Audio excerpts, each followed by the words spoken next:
He wasn't seeking conflict. His only desire was to reach his residence. Yet, when Jack discovered a wounded German shepherd tethered in an alleyway, he acted in a way few individuals would. He confronted a group of assailants to rescue the animal. Unbeknownst to Jack, the dog possessed a history that people were too fearful to discuss. The events that followed not only transformed Jack's existence, but also brought to light a truth concealed in quietude. This narrative is dedicated to all who believe in the possibility of a fresh start. Jack Monroe was not a remarkable figure, at least not by conventional standards. He was merely a 42-year-old former mechanic residing in a dilapidated Ohio town, making his way home following another late-night shift at the steel mill, a place that had previously reduced his employment. The soles of his boots grated on the pavement as the brisk early morning air penetrated his threadbare jacket. Existence had etched profound furrows onto Jack's countenance. A failed marriage, financial obligations, and the lingering sorrow of a younger sibling who had gone to battle and did not return.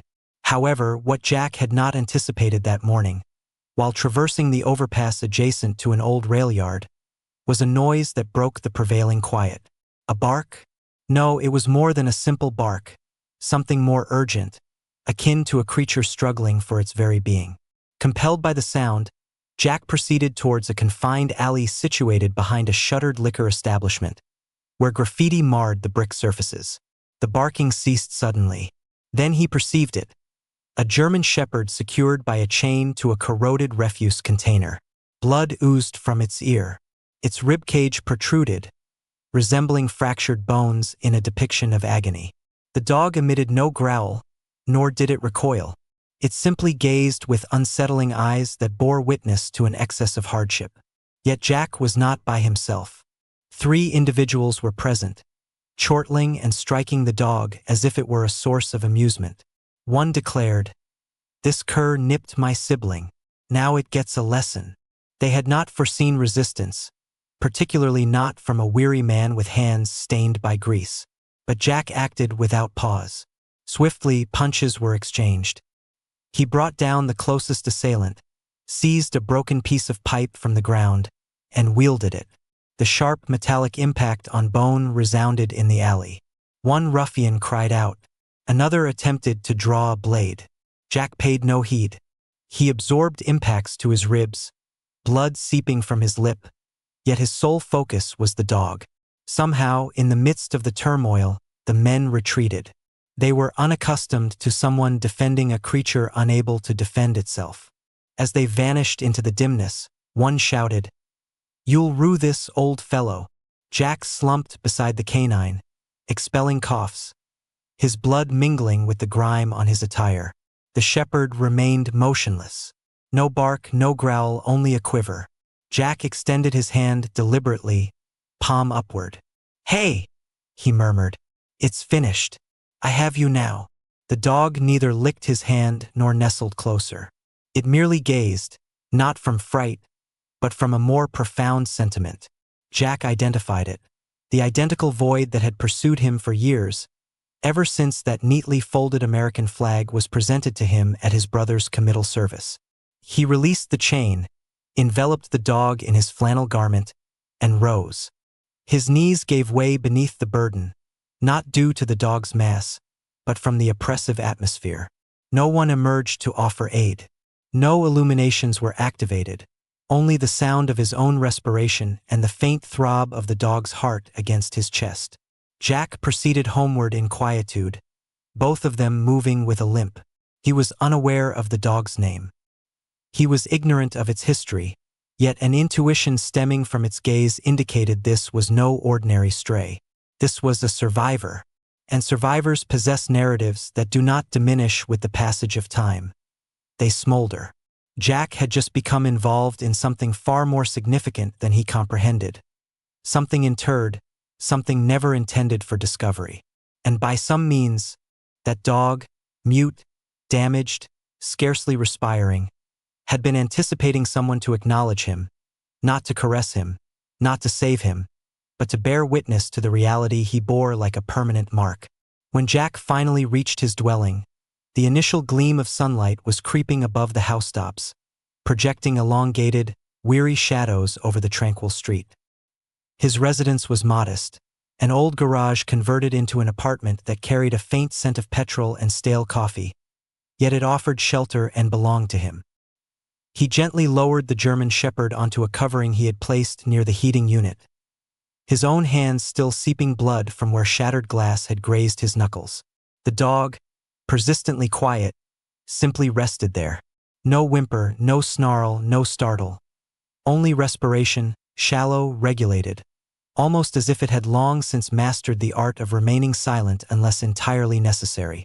Jack gave him the name Shadow. It seemed appropriate, not merely due to his dark coat, but also because of his manner of movement.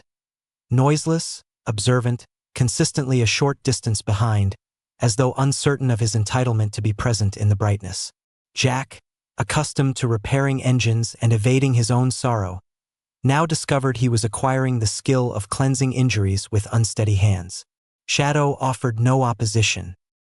He did not exhibit trust either, yet he permitted Jack to attend to him, to bandage his paws, to sit. And following several nights of slumbering on the garage floor with the dog nestled close by, more from weariness than from any established connection, a change occurred. Shadow began to trail him from one area to another, not driven by fear, but perhaps by habit, or possibly by a glimmer of hope. Nevertheless, he never emitted a bark, nor did he wag his tail. His ears scarcely twitched when Jack softly uttered, "Good boy." Then Grace appeared. Grace was Jack's neighbor, a former nurse whose disposition was as keen as her sardonic wit. She entered one day, glanced at the contusions on Jack's face and the trembling mass of fur on his floor, and remarked, "You've finally taken leave of your senses, taking in apparitions now." Yet even her demeanor softened upon observing Shadow's eyes. She supplied bandages, disinfectant, and a quantity of disapproval sufficient to pervade the garage. "He's not merely injured, Jack. That dog is burdened by something he cannot relinquish. You both share that trait." It did not take much time for Jack to perceive the depth of those wounds. Shadow would recoil at heavy footfalls, startle at the sound of distant police sirens. On one occasion, when Jack accidentally dropped a tool, Shadow darted beneath the bed and remained there for hours. It was beyond mere fright. It was recollection seared like an indelible mark. That is when the intrusive memories began, not for Shadow but for Jack. He could not dispel the vision of the folded flag, his brother Ryan, lost in a foreign land. A telephone call that conveyed little, only that he had perished in an explosion during an unsanctioned mission. Particulars were never provided, only a profound quiet. The sort of quiet Jack now recognized in Shadow's gaze. It was as if sorrow had metamorphosed into a canine and re-entered Jack's existence. The identical suffering, the identical stillness, the identical anticipation. Yet there was an additional element. Shadow did not merely gaze at the entrance. He scrutinized it. Each instant Jack departed, even momentarily, Shadow would creep towards it, his nose quivering, ears inclined, not with expectation, but with apprehension, as though anticipating the return of someone or something. One evening, Jack observed Shadow gently touching an old military coat belonging to his brother, stored in a container. The dog nudged the garment, then rested his head upon it, remaining there until daylight. It was then Jack understood this was no chance occurrence. This was not simply a rescued stray. A connection existed, something concealed within the recesses of Shadow's consciousness. And it was drawing Jack towards a reality he had not ventured to confront for many years. It began with an area of soil where grass refused to sprout. Jack had never paid it significant attention. His backyard consisted mainly of pebbles and arid earth, remnants of a period when the garage actually repaired vehicles instead of harboring sorrows. But Shadow observed it. Each morning following his meal, he would limp to that identical spot behind the corroded lawnmower and simply remain seated, not sniffing, not barking, merely observing. Then, one night, a profound shift occurred. It was 3 o'clock in the morning and Jack had succumbed to sleep on the sofa after leafing through a pile of unaddressed invoices. He was awakened by the sound of desperate scratching, claws against compacted ground. He seized a flashlight, stumbled to the rear of the property, and discovered Shadow excavating as if his existence relied on it. Soil flew behind him in erratic sprays. His paws were injured and his respiration was shallow, urgent, as though he pursued something interred in his recollection. Jack called out. Shadow did not cease.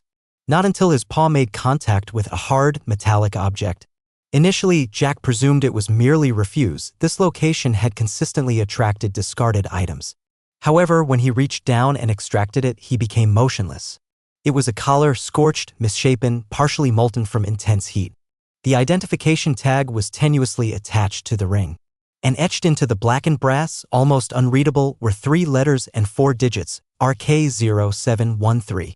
That sequence struck Jack with the force of a blow to his midsection because RK were the initials of his brother, Ryan, and 0713 signified July 13th, the date the military had informed him Ryan would not be returning.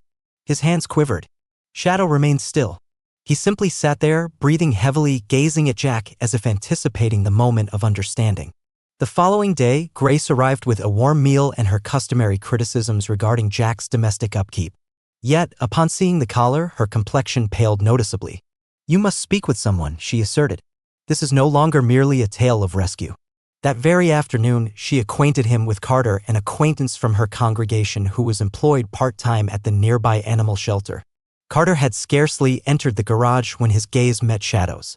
He uttered no sound, simply stared, immobilized as if he had encountered a specter.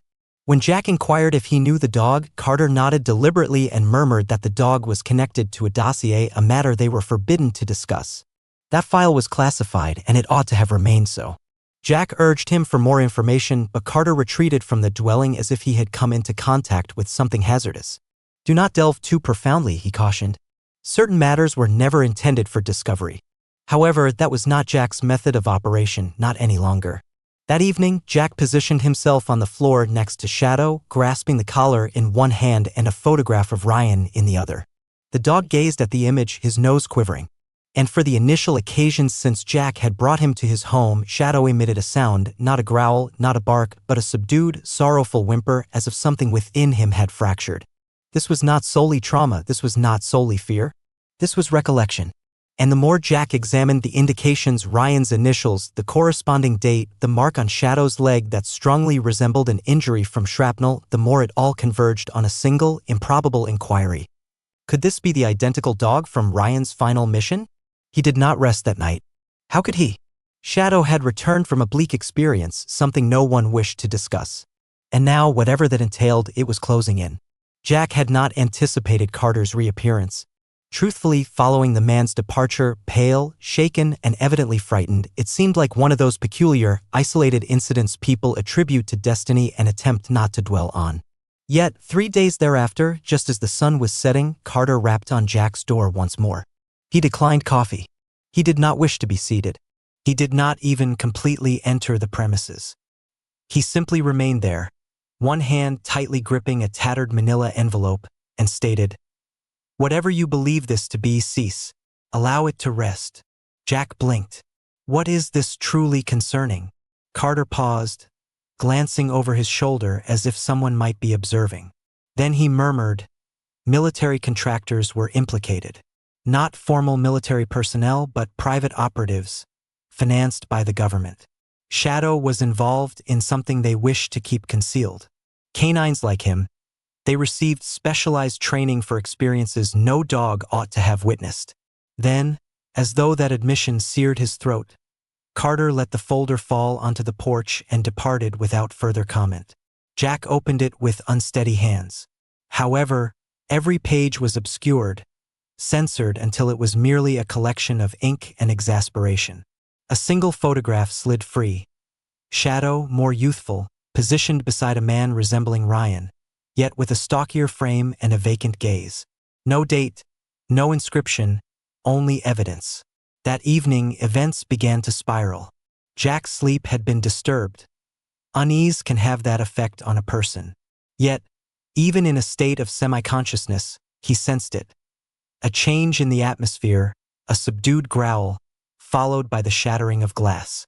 2 individuals forced their way through the rear entrance, their faces obscured by ski masks. One brandished a stun gun, the other something more substantial, blunt, metallic, and menacing in appearance. Jack grabbed the nearest available object, an old pipe wrench, and lunged. But before he could strike, Shadow propelled himself like a projectile from the dimness. It was a visceral, savage display, the kind of reaction not born of conditioning, but from something more profound: recollection, intuition, perhaps even retribution. Shadow embedded his teeth into the assailant's arm with such power that the man shrieked, released his weapon, and fled. His accomplice did not linger. Both hastily retreated into the darkness, injured and swearing. Abandoning only a damaged phone they must have let fall during the commotion. Jack secured every entrance, affixed planks over the windows, and remained with Shadow beneath the kitchen table for the remainder of the night, both of them trembling. The phone constituted their sole piece of evidence, and it contained a wealth of information. Photographs, numerous ones. Jack and Shadow ambulating in the vicinity, Shadow resting in the backyard, the scorched collar, even an image of Grace's residence, magnified through the window. These individuals had been observing, monitoring. More alarmingly, there were text messages, cryptic designations, rendezvous locations, and a contact identified merely as Rexops. A particular number appeared repeatedly in the communications. Jack telephoned Grace, who in turn contacted an acquaintance skilled in tracing such things. Their discovery was astonishing. The number was linked to a decommissioned cellular tower formerly utilized by a now disbanded private military contracting firm from Arizona, an organization that had quietly ceased operations following several internal issues. Jack gazed at the phone as if it were hazardous. All his suspicions were confirmed. Shadow had not merely endured something terrible. He had eluded it, and an unknown party sought to eliminate the last surviving remnant of it. Jack stood at the threshold with Shadow at his side, both outlined against the fading illumination. The world seemed more somber than before, yet the decision was unequivocally apparent. "We will not flee," Jack declared, tenderly resting a hand on Shadow's head. "They have already claimed too much." The connection between them had not been formed in security. It was constructed from bloodshed, sorrow, and the mutual burden of specters. And from that point forward, they were not merely a man and his canine. They were survivors. Jack had previously perceived curiosity as a subtle irritation, a bothersome little pull at the periphery of his thoughts. Now, however, it felt more akin to a blaze within his core. The more knowledge he acquired, the less tranquility he experienced. Carter's admonitions were not unfounded fears. They were genuine. The masked assailants had demonstrated that. And the damaged phone had demonstrated something further. Shadow was not merely a component of Jack's existence now. He was integral to someone's incomplete objective, with an unknown observer still present. Yet Jack was not inclined to remain passive and await solutions to materialize. He contacted Grace, and in concert, they undertook the 3-hour journey to a disused military installation beyond Columbus. It was corroded, still, and overgrown with vegetation. But concealed within a derelict trailer at the perimeter of the area was Lydia, a civilian formerly employed in internal documentation, who now resided entirely disconnected from conventional society. She was indebted to Grace, and Jack was poised to redeem that obligation. Lydia posed few inquiries. She simply pushed a dust-covered container across the surface. "I ought not to be involved in this," she mumbled. "But if that canine is who I suspect, you are entitled to the truth." Within the container were documents, predominantly obscured by heavy lines of redaction. Yet, some portions remained sufficiently intact to piece together a chilling sequence of events. There it was, Project Echo Unit, a clandestine K-9 operations initiative involving high-risk, high-exposure assignments. Shadow, identified as Delta 7, belonged to a team engineered for swift deployment and the evaluation of psychological warfare. In one of the limited discernible photographs, a more youthful Shadow stood impeccably beside 4 men, one of whom was Ryan. The inscription beneath the image was blurred, but a segment endured, "Final Run." Jack's fingers quivered. Grace drew nearer, her voice scarcely audible. "Your brother was among the handlers," Lydia affirmed with a nod. "That is what the official account states. Your brother and Delta 7 vanished during a mission designated as non-recoverable. Only one was verified to have come back. Jack remained silent. He was unable to speak. His heart pounded agonizingly as he gazed at his brother's countenance alongside Shadow's, both more youthful, vibrant, and bound by a camaraderie established far from their homeland. Jack's legs felt unsteady. It was not merely culpability or astonishment. It was something more profound. Hope.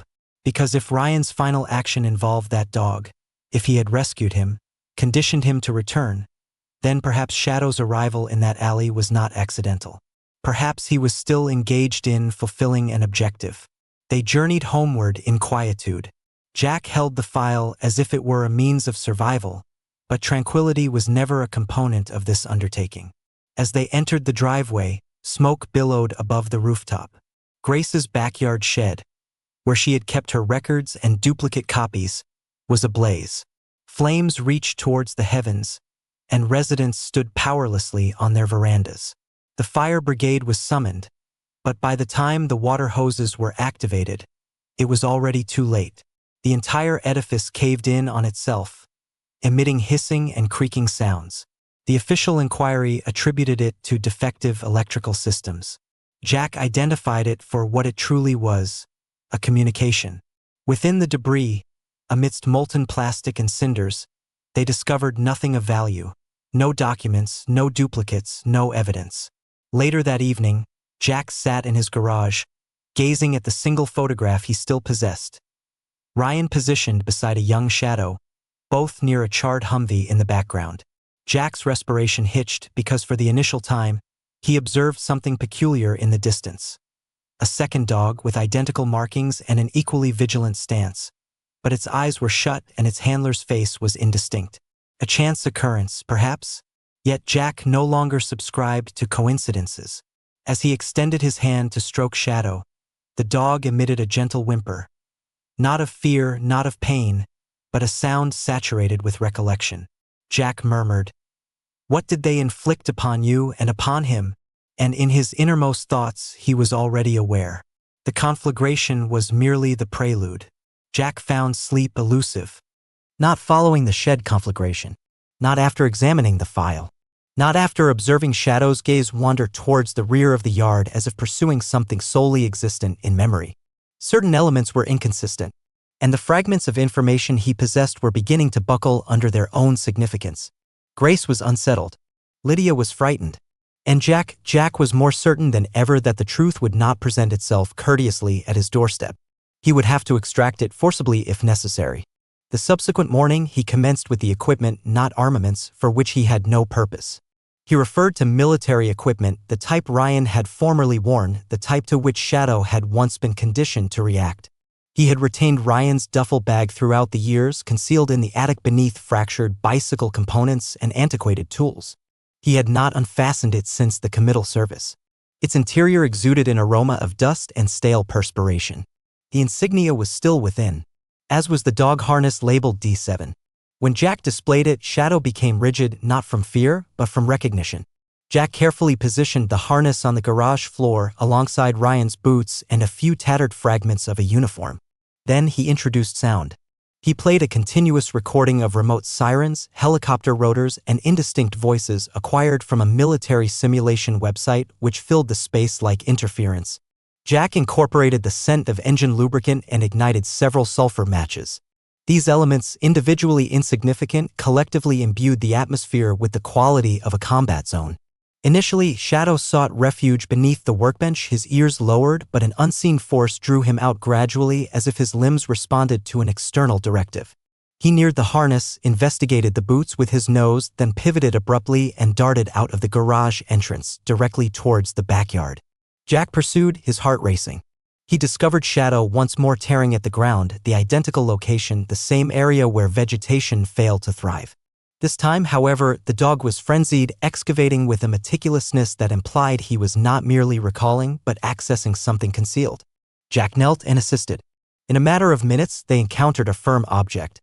Enclosed in what appeared to be a fragment of Ryan's ripped uniform was a photograph, creased, soiled, yet largely preserved. It depicted Ryan, Shadow, and 2 additional handlers, one of whom had his arms folded across his chest in precisely the manner Jack himself often did. The inscription, penned in blurred ink on the reverse, read, "Only one made it back." Jack remained there, devoid of words. His surroundings seemed to whirl. The truth was not merely imminent, it had been persistently struggling to reach him. And then the event occurred. Shadow emitted a prolonged, deep howl, not a bark, not a whimper, but a sound so laden with anguish and recollection it seemed to draw the air from Jack's lungs. It was the sound of bereavement and endurance entwined. Jack gazed at him, his eyes wide, his throat constricting. That was the initial genuine vocalization Shadow had produced since their first encounter. The howl also fractured something within Jack. He recalled the final voice message Ryan had left concerning a dog that had rescued him amidst a flaming convoy. "If I don't return, he might," Ryan had stated, his voice faltering. "He'll know the way." Shadow slumped into Jack's lap, pressing his head against the old uniform as if it were a conclusive reunion.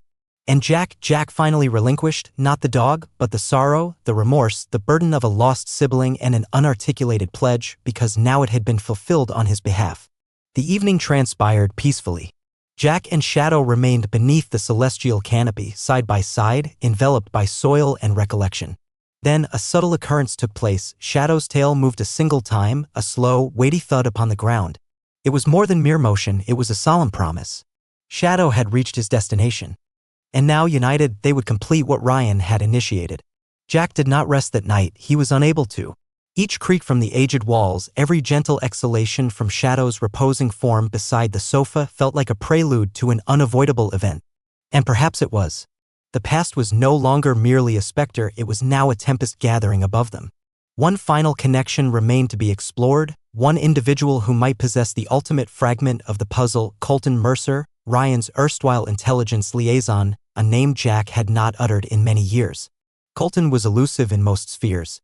Following his retirement, he had disappeared into the wooded periphery of state territory 2 hours distant from the town, residing in a cabin lacking road indicators and cellular reception. Grace placed the call. She spoke only a single phrase, "Ryan's brother. He has the dog." That sufficed. Colton consented to a meeting, but only on one occasion and only if Jack arrived unaccompanied. The journey was protracted and silent. Shadow occupied the rear seat, his head lowered, his gaze intent on the passing trees. When Jack steered into the open space, Colton was already positioned on the veranda, arms folded, his beard more substantial than Jack recalled. He did not temporize, merely presented a sealed envelope, yellowed, its corners curled, and delivered it without speaking. Within was a letter. The instant Jack made contact with it, his hands quivered. It was his brother's script, firm, distinct, inclined, the sort that remains unforgettable once familiar. "Jack, if you are perusing this, something has gone awry. They will not disclose everything. They will claim it was insurgents or faulty intelligence. It was not. It was our doing. We permitted them to conduct tests on the dogs, chemical stress, cognitive duress, manipulation of fear. They termed it behavioral science, but it was torment. Delta 7 rescued me during our final mission. I pledged to him that if anything befell me, he would never be overlooked. If he locates you, please safeguard him. He is not merely a survivor, he represents my ultimate expression of belief in this world." Jack perused the letter thrice, more deliberately with each reading. Every sentence incised something within him. Delta 7 was not merely Shadow's designation, it was a tangible embodiment of his brother's ultimate hope. Jack raised his eyes to Colton, who indicated the shed adjacent to the cabin. "I retained everything. He wished for it to be sealed, but I believe he anticipated your eventual arrival." Jack opened the door. The odor struck him first, dust, corrosion, moist wood. Inside, containers were piled high, marked by year. Yet one box rested in isolation on a table already unsealed. Within were Ryan's dog tags, fractured mission charts, and a roster of handler names. All were struck through, save for Jack's. That was the instant the fragments cohered. Ryan had not simply hoped Shadow would locate Jack, he had ensured it. Every conditioning session, every recognizable signal had all been preparing Shadow for a conclusive assignment, to return to the sole individual Ryan trusted to accomplish what the world had neglected to do, to provide the dog with a purpose to continue living. Jack gazed down at the tags in his grasp. His image looked back from the indented metal, his eyes reddened, his lips firmly set. Outside, Shadow awaited near the stairs, observing. Jack descended, knelt on one knee, and extended the tags. Shadow advanced deliberately, his nose quivering, then pressed his brow against Jack's chest. It was not intuition, it was recollection. It was sorrow. It was a sense of belonging. That evening, Jack did not merely feel like Ryan's sibling, he felt like an individual selected for a purpose he did not entirely comprehend, yet one he would bear for the remainder of his existence. The return journey from Colton's cabin was conducted in quietude, not the type of silence that brings solace, but the kind that resonates. Jack observed Shadow via the rearview mirror. The dog was not slumbering, merely gazing ahead as if his subsequent destination were already imprinted in his memory. Jack sensed it as well, a transformation had occurred. Ryan's letter had breached the barrier, and the truth was no longer a matter for private mourning, it was something that necessitated justice. Upon returning to town, Jack did not proceed to his residence. He steered into the sheriff's department parking lot and entered, the dog tag still in his hand and the letter tucked into his back pocket. Grace encountered him at the doorway, her countenance pale. They are aware of the agency. They purged the mission records last night. Everything is being concealed. Jack did not react with surprise. Then we investigate more vociferously. They arranged a media briefing for the following day, presenting it as a community announcement concerning a local animal rescue collaboration. However, that was not its true purpose. Jack stood at a lectern accompanied by Grace and 2 local reporters. Shadow was seated by his side, scarred, robust, silent. Jack's voice remained steady. My brother, Ryan Monroe, perished with a conviction in something more significant than conflict. He believed in the fidelity of a dog that had saved his life. That dog is Shadow. You recognize him as a stray, I recognize him as a soldier. But what you are unaware of is what he endured and the reasons for it. He uncreased the letter and read it aloud for all to hear, every sentence, every incriminating phrase. What ensued was a surge of reaction. Within hours, video of the press conference circulated widely on social media. Military veterans shared images of canines with whom they had served. Families published homages to fallen handlers, and ordinary individuals inundated the town's modest donation platform with funds and messages of support for Shadow's recuperation and the revelation of the truth. However, not all responses were commendatory. The organization responsible for Delta 7's unit had extensive influence. 2 unidentifiable sedans materialized on Jack's street the subsequent morning. Grace was trailed to her residence, and Jack began to receive nocturnal telephone calls, no speech, only interference. Then came the rap on his door, 2 men in professional attire offering courteous smiles. Mr. Monroe, we wish to converse with you in private. Jack remained resolute. If this concerns Ryan or that dog, you may speak here. Otherwise, you are unlawfully on my property. They departed without uttering a word, yet the implication was unmistakable. This was no longer merely a struggle for justice, it was a conflict. That evening, Jack returned with Shadow to the fields situated behind the old fire station, the very spot where their gazes had first met, both damaged in their unique fashions. He allowed Shadow to roam unrestrained for a short while, sniffing the air, his tail moving in the wind. Then he knelt in the grass, reached into his backpack, and retrieved the final item Ryan had left, his deployment insignia embroidered with the phrase, "Honor knows no rank." Jack pressed it to Shadow's chest. You have merited this. As if perceiving the significance of that instant, Shadow settled beside him, his breathing regular, his body inclined slightly against Jack's, not seeking solace, but offering it because such fidelity is not conditioned, it is elected. Later that night, Grace disseminated the complete recording of the press conference, adding a distinctive element, comparative images of Shadow then and now in uniform and covered in grime, his muzzle scarred, his eyes still possessing an intense gleam. It was not merely widespread, it was profoundly impactful. News organizations reported on it. Political figures commented. And somewhere in the nation, an individual in a position of authority made a determination. Too many eyes were watching, so they desisted.